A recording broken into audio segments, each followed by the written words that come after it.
Hello and welcome back to El Pozo, the Primera RFEF show. I'm your host, Nick Bell, once again for this evening as we are into the final knockings of this long season in Primera RFEF. Last week we had 4 games to talk about.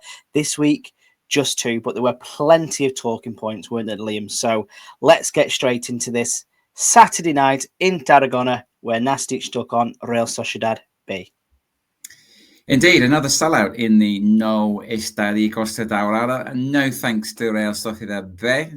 It's taken us about 45 seconds to put the boot in on the only filial left in this division with a chance of getting promoted. 300 tickets Real Sociedad B got given, Nick. They only sold 200 of them. Now, I know it's quite a long way from San Sebastian, but Tarragona is 45 minutes out of Barcelona? There must be some Real Sociedad fans living in Catalonia, and they can't even sell 300 tickets. I mean, this is, again, an example of why I detest B teams, because why should we care about them when nobody else seems to care about them either, even supporters of their own club? This is a move into professional football, isn't it? This is a big move. It ought to be a big move. And, 200 tickets is all they could sell out of 300. So, yeah, very, very disappointing in my opinion. Yeah, I think, I saw the fans in the stadium as well. I'm actually surprised it's all 250. That's my standpoint on this. I thought they'd do a lot worse on that one, even given the nature of the beast. But I'll tell you what, they were drowned out and then some by this sellout home crowd, weren't they? Atmosphere was really good inside the Costa Dorada on Saturday night, and they felt like they were really up for it. It's a shame that that it didn't last very long. That excitement kind of fizzled away within the first 10 minutes, didn't it? Yeah, well, there was a real anticipation by them, wasn't there? I mean, I think San Pedro had to play Pablo Fernandez and Antonin, didn't he? Obviously, the last time they had a home knockout game against in the semi-final against Real Murcia, he just played, I think, Antonin from the start, didn't he? Didn't play Fernandez until the second half. So they had both of their top strikers starting. They had the news. I don't know when they got the news, but we knew a couple of hours before kickoff, didn't we, that Gotti was not going to be playing for Real Sociedad B, absolutely fundamental part of their midfield. Obviously, they knew quite a long time before them that Maria Corena wasn't going to be playing because he got sent off in the second leg against Merida. So there's one of the best strikers that Real Sociedad B have not playing either. Aitor Fraga, the first choice keeper for Real Sociedad B, is away with the under-21s. So, yeah, a great atmosphere. Team selection-wise, it looked like Real Sociedad B were up against it. And Nastic started really strongly. And then, he said, after about 10 minutes, it all started to go wrong, didn't it? It did, and it started out as you would expect, in a game that's got so much to play for, quite cagey. But once Real Sociedad B started getting a foot on the ball and started to create the play, they really started to hit a rhythm. And this first goal for them is brilliant. I think it was Eder Garcia who, picks the ball up in midfield from a nice 1-2, and then just loops this absolutely brilliant through ball to Gorosabel.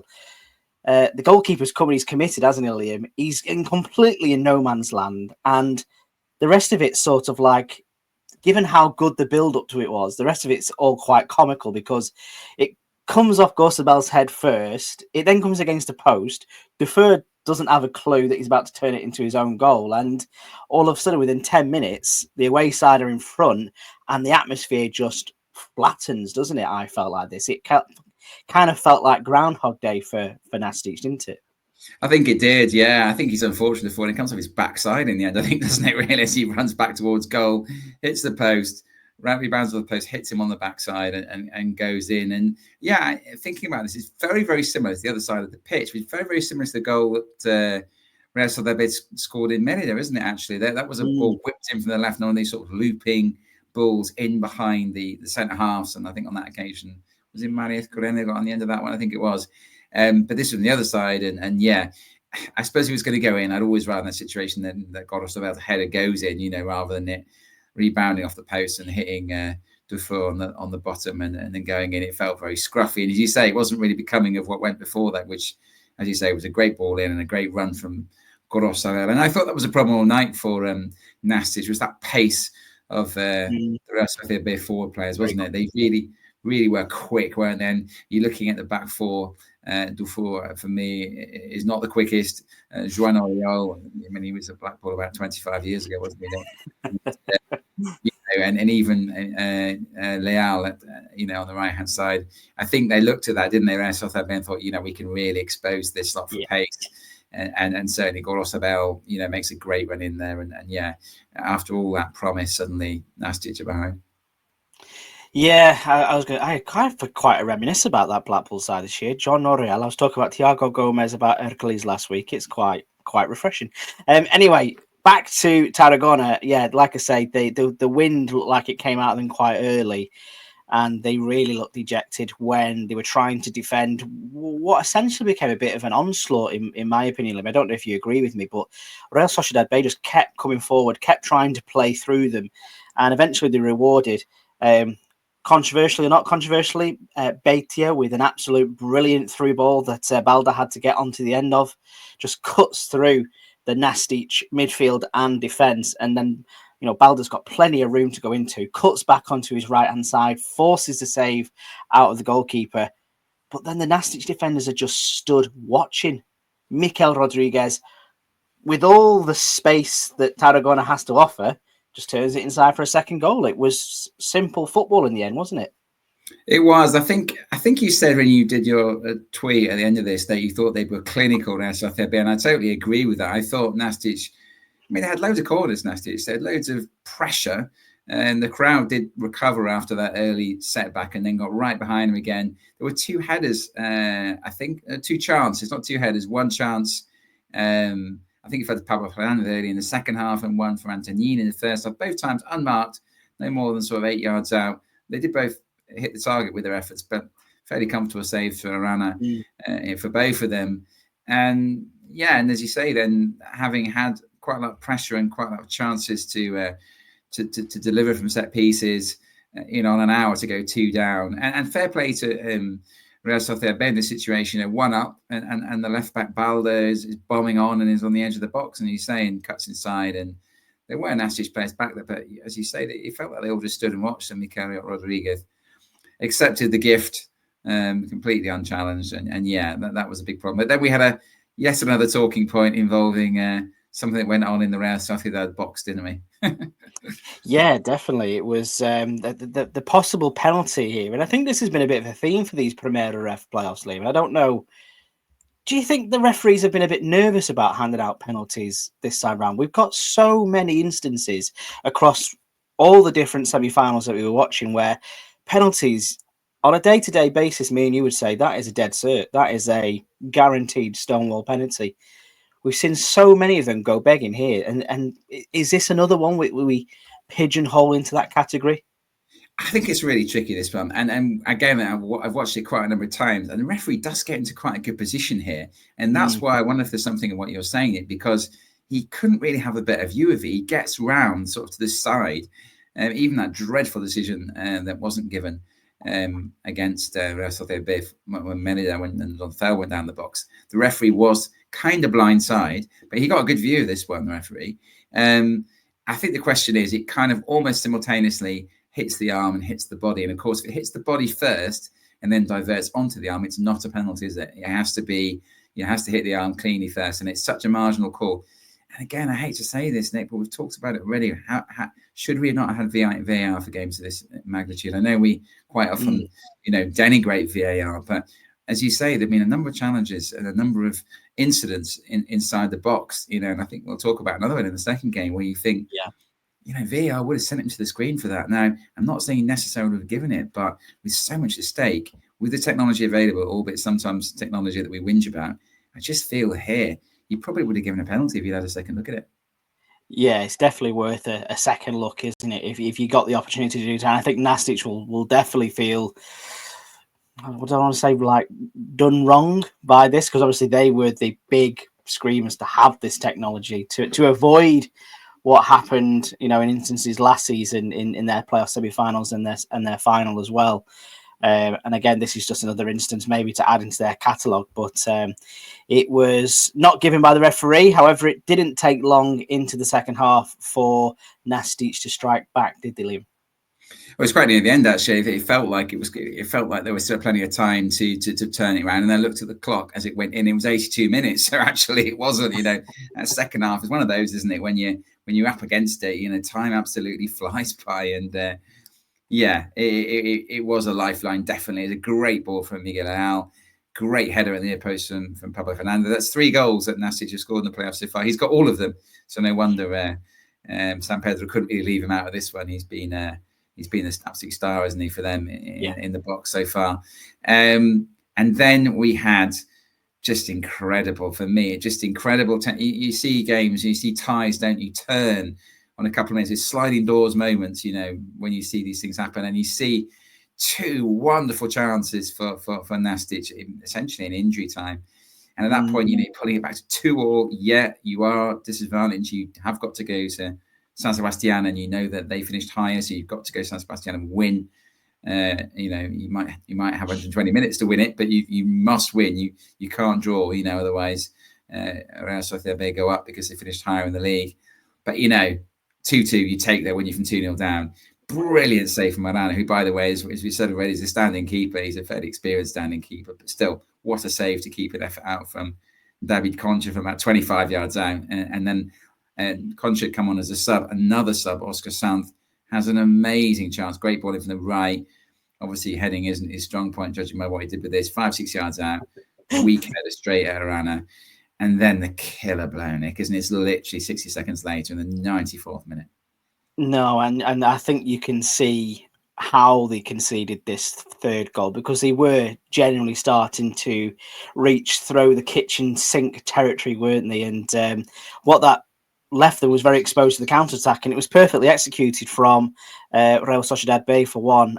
Gorka Carrera obviously on as a substitute. Plenty of legs, but again showing exactly where he wanted that through ball to be. We've already mentioned how leggy and how slow the Nastic centre-backs could be. By this point in time, they'd completely gone. Gorka Carrera comes in, kind of similar to Baldo, just chops back onto his right, just dances away from everybody, including the goalkeeper, who I think committed himself far too early, Liam. He's gone to ground far too early. And eventually he's danced past 3 or 4 players and just slots it into the back of the goal, doesn't he? And that is game over, 3-1 Real Sociedad B. And you can't look past how, I don't want to say how good they were, because I'm not in the business of praising them like that, but they were clinical and they did the job they were supposed to do. And it was quite a seasoned performance as well. This wasn't the erratic nature we've seen in the playoffs like last season, a la Barca Athletic, where they were making those stupid mistakes playing out from the back. This was a really well drilled side that have won here away at the team that have got the best home record in the Primera RFEF this season. I don't want to say it, but I'm quite impressed. Yeah, I say it through gritted teeth as well, Nick, but I was impressed. I thought it was an incredibly mature performance. Let's not forget that Gorosabel has only played 3 or 4 games. The guy who got in for that first goal, although obviously it wasn't credited to him eventually because it was an own goal, but he's only 19. Gorka Carrera, I think, is just 20 maybe. And just the general, the maturity of the performance, you say, I thought they played really, really well. I thought Nastic were not bad, but Real Sociedad, they were hugely impressive. And as we said, a little while ago, they were missing a number of key players. I thought Gotti would be a massive miss for them, but they've just managed to bring in a few players who've really totally, eradicated that potential weakness, haven't they, with their performances? And I think you're right. I think it's game over for Nastic now. I mean, I cannot see them going to Zubieta and winning the game by 3 clear goals, even if they've got 120 minutes in which to do it. I hope I'm wrong. I thought at 2-1, they said there's a chance. Obviously, Merida went to San Sebastian with a goal deficit and managed to get back on level terms. And of course, should have had the opportunity to go ahead in the tie in that game. I thought, I could say. And of course, Nastic won, in Murcia. So a 1-0 away victory, just at least to take it to the last 30 minutes and then maybe try and sneak a second goal in extra time. But I cannot see them scoring 3 goals, can you, over 120 minutes? No, it's a big ask, but it I suppose in another way it also means there's nothing to lose.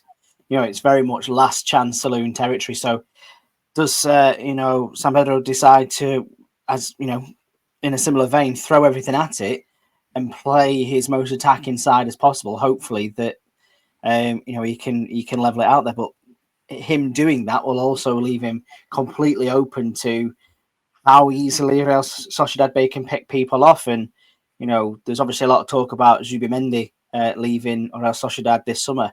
I tell you what, they've got a queue of players that could replace him. Over time, especially whether it's Gotti or whether it's Mikel Rodriguez in this midfield, who I thought was very, very, very good in this game, and anaesthetised anything that Nastic had in the midfield.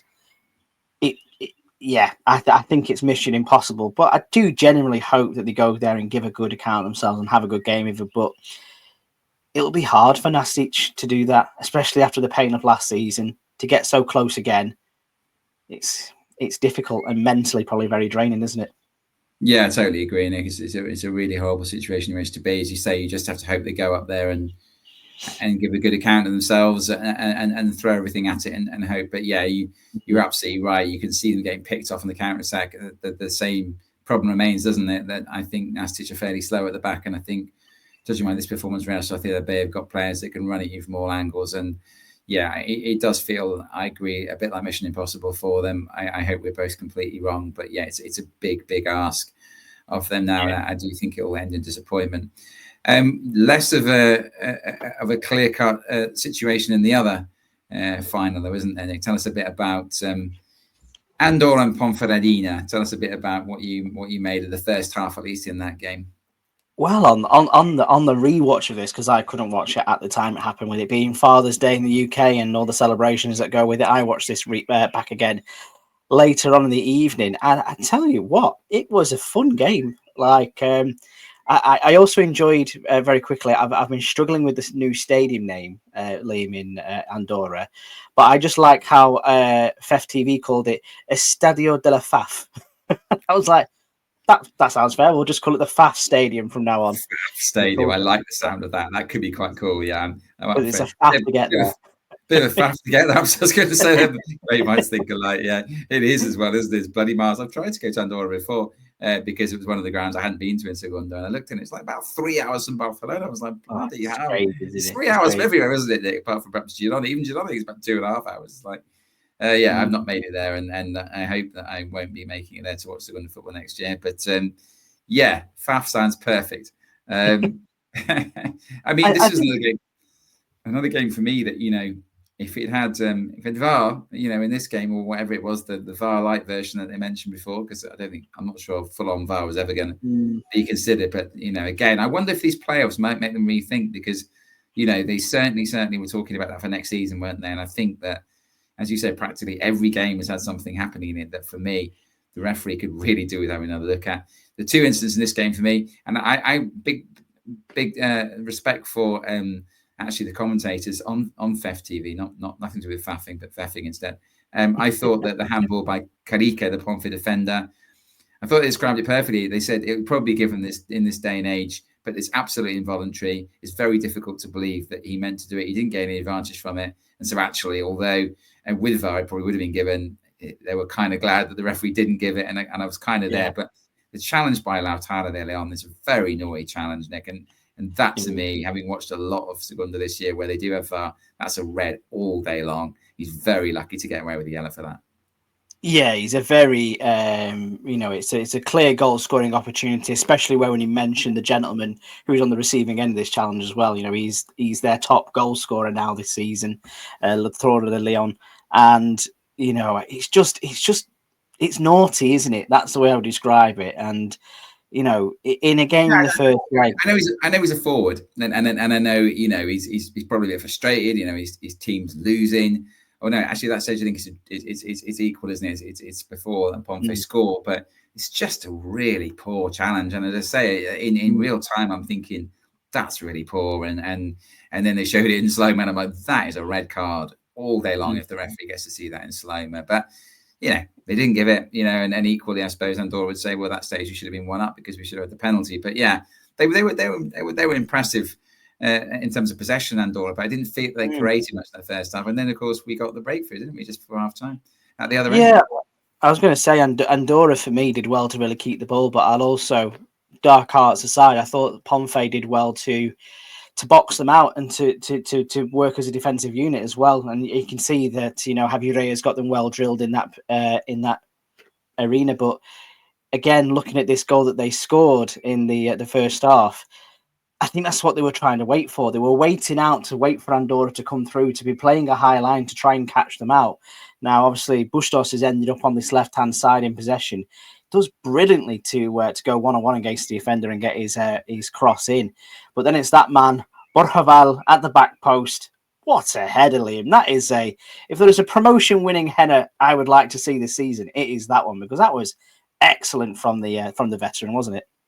Yeah, I think it's interesting. We were talking about this week actually on the Spanish Segunda show and with Alex Fitzpatrick, my co-host. He was saying that he thinks sometimes that headed opportunities in the sort of penalty area often are kind of, that was a terrible miss, and actually when you look at it, the chances of scoring from a header, it's got to be perfect, it's got to be well directed, it's got to be powerful, because actually there's usually a big keeper to try and stop it, and it's hard to get the power and the direction to get it past him. And this is a perfect example of how you do it, wasn't it? He headed it back across the keeper.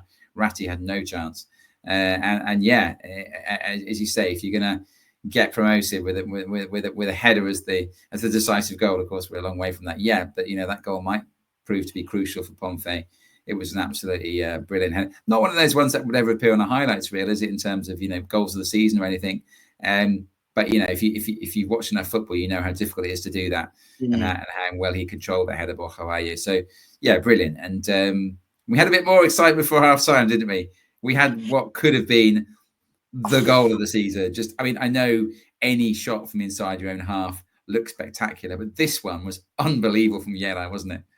Oh, incredible. And like you say, he's got him from about 70 yards, hasn't he? He's obviously seen the keeper off his line, hit it brilliantly, straight down the middle. And you're thinking, well, this is either going to do two things. It's either going to rest in the back of the goal and be spectacular, or it's going to clear it and be in the stand behind it. I think it's even better the fact he wraps it off the crossbar from that distance as well. Again, that's impressive. So I thought that was quite a bit of fun seeing that. And I'm sure he'd have found it far more impressive if he'd wrapped it off the underside of the bar, right? It landed about 6 inches lower. What I loved about this as well was that Ratti's just sort of wandering. It kind of felt like it was this slow motion, because Ratti's kind of wandering back, and you're thinking, he thinks he's over the bar. He's given up on it. He's not thinking it's over the bar, I don't think. I think he's thinking, if this is it, I'm absolutely stuffed here. But he just kind of strolls back, he bounces off the bar and rebounds into his hands, and just an everyday kind of occurrence. And that at 2-0 as well. You think about that. They go in half-time 2-0 up. They are in the driving seat big time. Let's not forget, as we've said many times before, they have the advantage of finishing higher in the league. So they would go back to Ponferrada. Obviously, it's another 45, 50 minutes to play, but they'd be a quarter of the way through this tie, and already Andorra would need to score 3 goals, to actually go through. So yeah, it was a fraction away from being unbelievable. Also, brilliant save from Prieto, I thought, to keep on Alvaro Martin free kick. So from that happening, at one end, there was nearly an equaliser at the other. What did you make of the second half overall? This was now thinking back over this was the game of spectacular efforts, wasn't it? Like I say, so many shots from outside the box. I'm quite blessed that we managed to see all this. It's quite a good game at the Estadio de Faf. In the second half, I think, again, similar to the first, Andorra dominating possession, doing really, really well to play for the channels. Should have been given a penalty for a foul on De Leon, sort of like a push in the back, which the ref did not give. Not necessarily that was the first one. This was the chop, wasn't it? And no, I think it was a bit of a push. I think it was, wasn't it? I think it was Doué on the edge of the box. I think De Leon. I don't know if it's a chop or I don't know if the tangle of legs or tangle of legs. I think, if I'm right. Yeah, but it's a penalty, isn't it? I mean, I'm not surprised Better Company was so cross he got red carded eventually for protesting, because for me it's a clear penalty. And again, I hate to go back to VAR again, but I'm sure if the referee looks at that again, he gives a penalty. And then maybe we are back to what you're saying.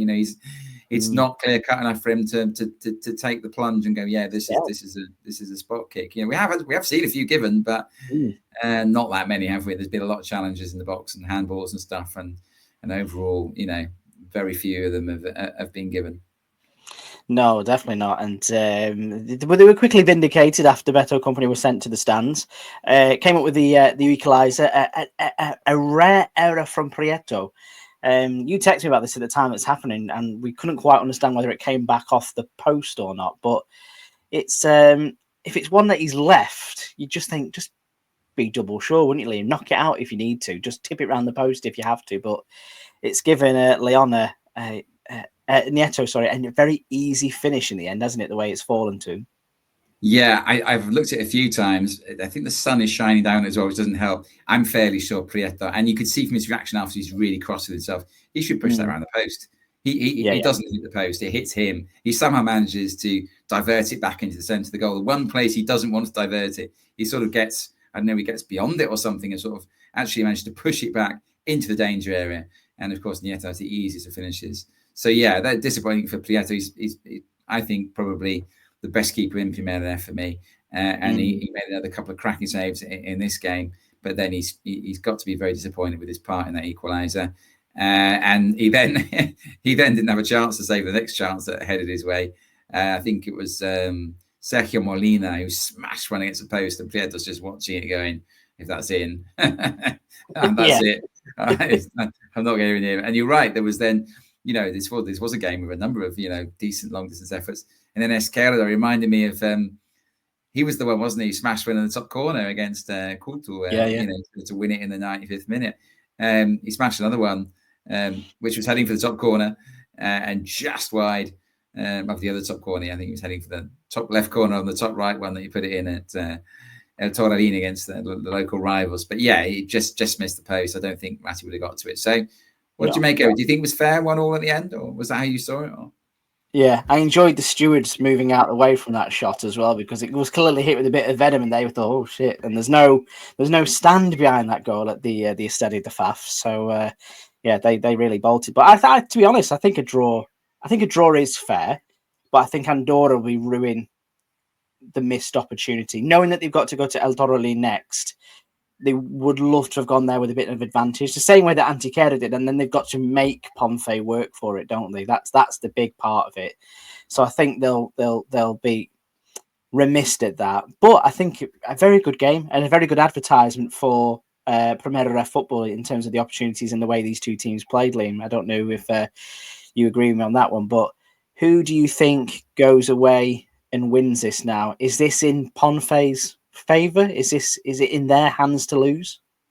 Yeah, it has to be in their favour, doesn't it? As you say, they don't need to win the second game. They can draw it over 120 minutes and they will be promoted. But I think Andorra are a really dangerous beast. I think you've still got Lautaro de Leon and Nieto are still, as we've said for a number of weeks now, the best strike force, I think, in the division as a pair, certainly. And they were a very dangerous animal in this game. A different situation for them, of course, and they went to Ibiza in the semi-finals and they had a comfortable lead and they just had to sit back and really absorb the pressure, didn't they? This game, as you say, they're going to have to come out and try and win it, and that might play into Ponfe's hands. I think obviously Cortés going off injured in the first game is a real blow for Ponfe, and I don't know if he'll be back for the second leg. But yeah, Ponfe the edge for me, but I'm not sure. You certainly can't obviously write off Andorra. They're still having a great chance of getting up themselves. Yeah, I 100% agree on that. And I think, again, it's equal at the first minute and they've still got 90 minutes to go through it. I know, obviously, Ponfe got that advantage of going to the 120, but I think Andorra, if they do want to go for it and do want to get themselves back in Segunda, sort of similar to Nastic, they've just got to go for it, haven't they? And if there's any team that can go for it at this level, it is Andorra. So, it will be some very interesting watches at the weekend, Liam. I don't know if you can remind us of the kickoff times, because we've got a game a day this weekend, haven't we? We have, yeah. We had that luxury this last weekend. We've got it again next weekend. Thank goodness they haven't decided to have them kicking off at the same time or anything ridiculous like that. So Ponferradina Andorra is on the Saturday at 8:30 local time. And Real Sociedad B, Gymnastic de Talagon is 8 p.m. local time on the Sunday. Shall we move on to... Sorry. What were you saying? I was going to say, very exciting. And obviously the last game of the season, which obviously We're always sad to see the last game of the season, Liam, but it gives us a chance to come away and have a recoup in summer and come back again next season for a very exciting Primera RF season, and we'll know who's going to be on El Pozo next season as well, Liam. So plenty of time to get our research in, which we're kind of doing now because we always try and give you a little update on the news roundup for the last 7 days. Algeciras, they've got a new coach. Fran Justo obviously left at the back end of last week, I think, Liam, if I remember rightly. It's not a familiar face to us, is it? Because this isn't a manager that was in our league last year. He got promoted into it, but he's decided he doesn't fancy having a crack at it with his new club, does he? He's decided to pop up on the south coast. Yeah, it's a weird one, this, although perhaps not so weird when you look a bit deeper. Javi Vázquez did take Talavera up to Primera F, but there's a new investment group, a Mexican investment group going in at Talavera, and it would seem that they're not interested in retaining the coach, and also the sporting director's on his way. Now, that's, for me, a very risky strategy. You've just got your team promoted and the new owners deciding they want to look in a different direction. That's not presumably going to go down terribly well with the locals. I'm interested by Algeciras. I think there's a certain amount of uncertainty about them. I know there were a period of time, wasn't there, in the last season when the players weren't getting paid. This American owner who seemed very up for it at the start and doesn't seem so interested now. So I'm not sure it's necessarily the best move for Javi Vázquez. But yeah, if he feels unappreciated, unwanted, at Talavera, then he's got to get another job. And I think Algeciras has got a lot of potential, and he's obviously a decent coach, so it feels on the face of it like not a bad move for him. But I just hope that those issues that plagued Algeciras and their squad towards the end of last season are going to be sorted out for him to get a real good run at it, in 25-26. A couple of new promoted teams. You've also got new coaches. An awful lot of promoted teams who are having to find new coaches for their bow in Primera F, isn't it? Tell us about It's a strange one. I think we identified that only 3 of the sides who came up have managed to keep their coaches so far. I think it was Guadalajara, Europa, and Torremolinos. Incidentally, all champions as well. So it's obviously the managers who managed to get the teams up for the playoffs have decided they want to go moving around. But Arenas de Getxo, obviously, Ibar Gomez left there not too long ago. I think he's been linked with a job this week, Liam. I can't quite remember which one it was. I think it was the Mirandés job, actually, because I believe Liski has got the Osasuna job lined up potentially, so he could go from managing in the Segunda Ref to potentially, depending on what happens this weekend, managing in La Liga. So that'd be a very interesting move for him. But they've got John Ariz got in there. Is that how we're saying that? John Ariz or John Eric? I think he's Arife. Yeah, John's a bit confusing. It doesn't sound very Basque, but I think he is Basque. John Arife, yeah. Yes, and a man close to your heart as well, Liam. I don't know how you feel about this, but close to my heart at all right now. As far from, is he the Yeclano Deportivo assistant manager? Was he, or was he just linked to? No. He was at Alcoyano, and very well thought of at Alcoyano. I think, to be fair to Vicente Paras, he probably feels that he should be managing at Primera F level. And what I was told was that he was happy to take the Yeclano job because he wanted to stay local. He didn't want to move away, but he messed them around, to be honest. I think they even lined up, photo shoots and everything, and it seemed absolutely sure he'd take the job. And then right at the last minute, Teruel came in for him and offered him a Primera F job. And Teruel isn't a million miles away, but it's quite a long way from Alcoy and Yecla. So he's obviously decided he likes to do a bit travelling after all. And my job, isn't it? Hugely disappointing from a Yeclana point of view, because he's kind of messed them around and wasted time, and now they're sort of behind, in terms of their, recruitment process. They haven't got a coach named as of now. And, when he does eventually get named, then they've obviously missed a trick in terms of some of the players that really signed for other clubs. So, yeah, Vicente Palas is not my favourite person right now, even though Teruel is an Aragonese side. And so I'm always rooting for Aragonese sides. I think that's a pretty poor show from him.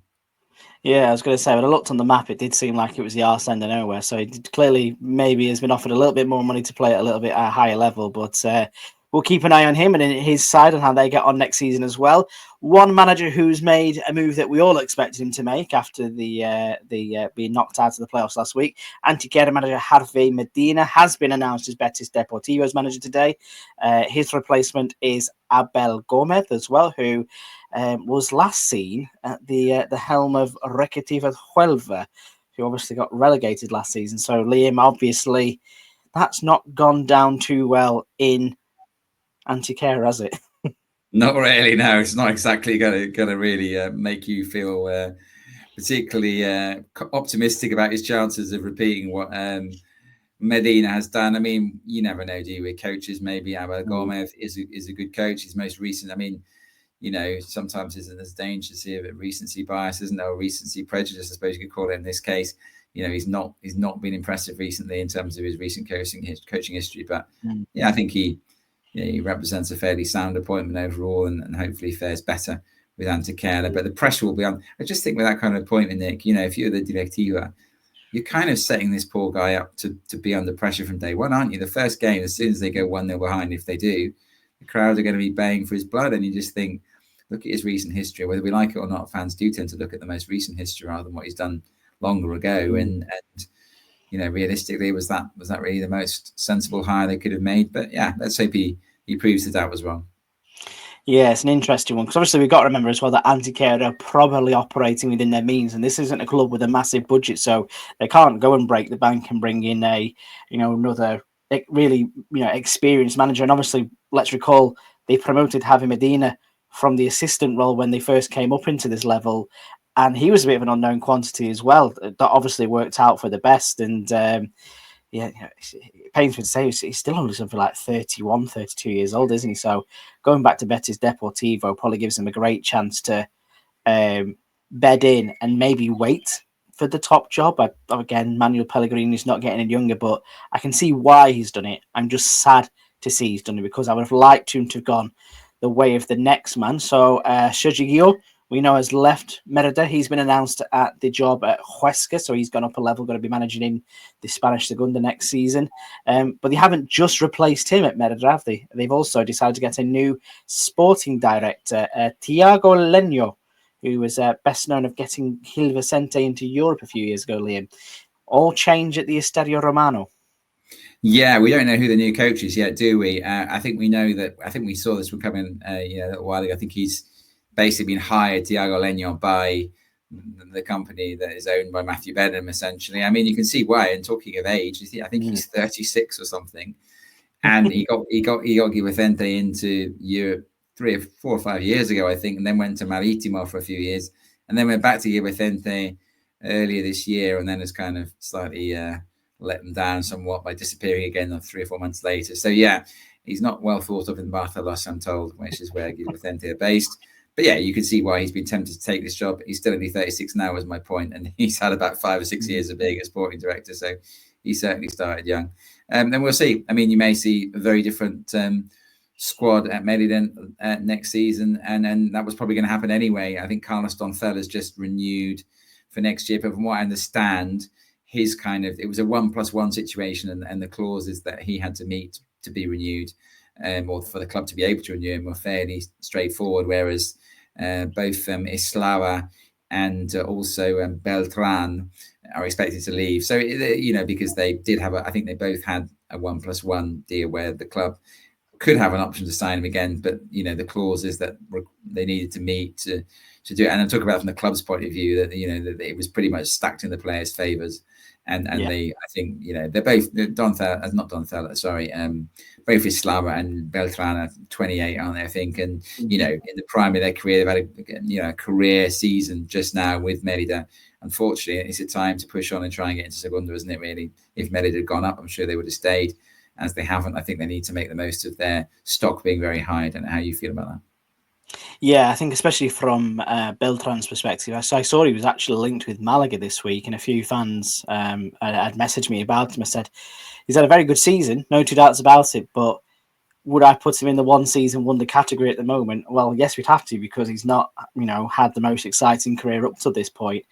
It wouldn't surprise me to see that either of these two end up in Aragon with Guillot, though, to be fair. He put a lot of trust into him, didn't he? And it's a bit of a no-brainer for Gio to bring in some men that he knows and that he can trust and try and bed him in. And if it doesn't work, it doesn't work. You know, we've already mentioned the buttons seemingly that these players at this level do get paid. So any increase of that's going to be a bonus. Slava's the one for me because I think, did you say that Socko is leaving Huesca or has left Huesca? Yeah, he's going to Almeria, I think, because I think Luis Javier Suarez is expected to leave Almeria now. They haven't got promoted. So, yeah, I think Islava, as you say, is an obvious choice. And, of course, with my other hat on, my Segunda Spanish hat on, Huesca have no money. They are, I think they've got the lowest budget in Segunda. But as you rightly say, Nick, Merida in Primera F will be paying significantly less. Huesca can still make someone like Islava a very tempting offer. Let's not forget the year before this season, he was playing at Europa in Segunda F. I think a year or two before that, he was playing in Tercera F. So he's absolutely come up through the levels amazingly. And so, yeah, you would think the West could offer him a very decent wage compared to what he's earned over the last 3 or 4 years. And as of course, he's going somewhere where he knows the manager believes in him. So, yeah, I wouldn't be at all surprised by that move. But I think a lot of teams would fancy signing him. He's really impressed, hasn't he, in Merida this season. And I think that's a big thing to understand as well from a Merida perspective. People may assume that it'll be a bit of Moneyball, and obviously they've already spoken about the infrastructure investments they're going to make and some of the training academy improvements they're going to make.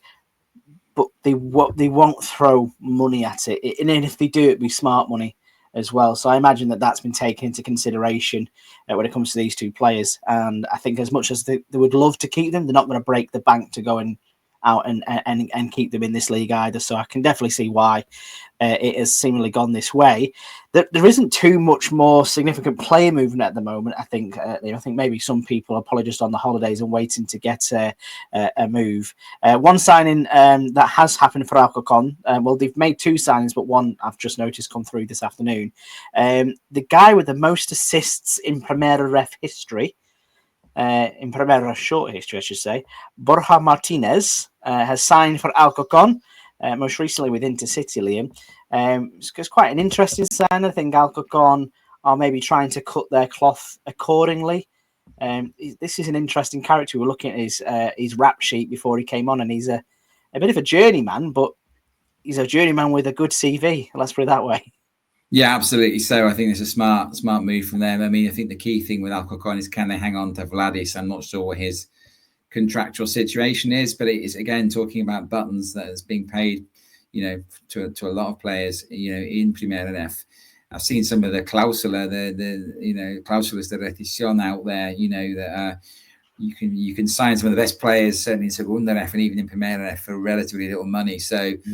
Vladis, I'm sure they want to keep him, but he was very impressive for them up front last year. Alcorcon, I wouldn't be surprised if his buyout clause is 200,000 euros now. I know that's still quite a lot of money to teams on the whole who are relatively cash poor in Segunda, but it's not breaking the bank either, is it? So it must be tough for these sides because Alcorcon clearly has signed a couple of players who they think can really improve them, but meanwhile they've got probably their standout player who will, I'm sure, get offers, over the summer, and they'll have to try and hang on to him. Yeah, I'm more transfer wise keeping an eye on not where the assist maker's going. I want to know where the Primera Ref top goal scorer ever is going this summer. Yeah, Keep an eye on Dione, and Torremolinos did put like a bit of a teaser out before we started recording that they were going to announce a transfer, and it wasn't him. It was some chap from Linares Deportivo, but. Where Dione is going to end up is going to be quite interesting, Liam, because we've got the 2 Costa del Sol sides mentioned. We've got Torremolinos, we've got Marbella. Apparently, he's been offered a contract by Real Murcia, which I thought was quite interesting. Didn't really seem to fit the mould for them. And I think there was somebody else in that region as well that's offered him one. There's also this La Union link, and obviously it seems that they are going to end up moving to Malaga this summer. I think that's not stopping anymore. So he's being given an option in Segunda Ref on pretty decent money by the sound of things. It'd be interesting to see where he goes. And that's the one I'm keeping my eye on for, if I'm being perfectly honest. Talking about interesting money, and we've been talking about how there's not much money out there in Primera F and Segunda F. Our old friends at Intercity, who of course are no longer really a concern of ours because they've dropped down, I'm reliably informed that they were offering Dario Dulmic, who's at Eldense at the moment, so just dropped into Primera, relegated with Eldense from Segunda a few weeks ago, 200,000 euros a year. Now, that's insane money to be paying on a 2-year contract as well.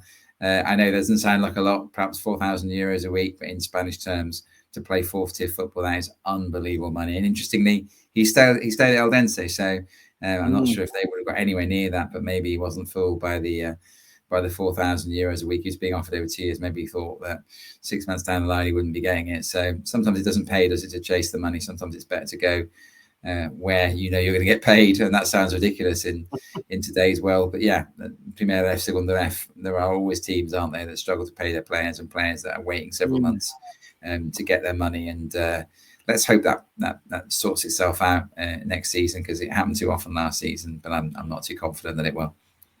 Yeah, absolutely. And obviously we'll try and keep up to date across all the transfers as they happen on social media. 40 clubs to cover, Liam. We've obviously, this is our first time trying to do that, so it'll be quite interesting. Maybe we'll have like a yellow tie episode midway through our summer rest to bring everybody up to date. But yeah, that is the state of play ahead of the final games of the Primera F season at the weekend. Who will get to the Spanish Segunda, we do not know yet, but we will know by 10 o'clock on Sunday night. So, Liam, I'll say thank you to you once again for joining me to talk about Primera football. Enjoy your trip to Madrid this weekend. I'm very, very jealous. And I'll say gracias to you guys at home as well. Thank you very much for your support so far this season. One episode to go before the next, and we'll catch you up very, very soon. Hasta la próxima.